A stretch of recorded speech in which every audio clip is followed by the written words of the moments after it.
Sumo, yes, ngayon papakita nga pala yung mga mabibenta natin dito sa araw na to. Ito, yung mga flower horn natin. Tapos, nandito yung, ano ba to? Ano naman, tagal naman ipakita naman yan, diba?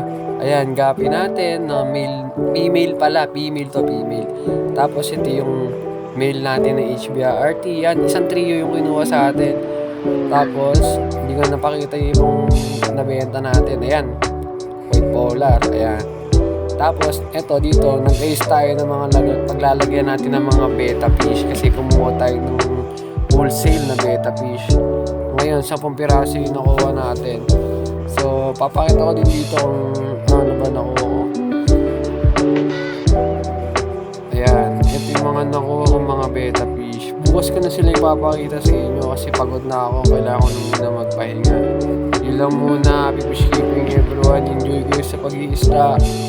Peace out.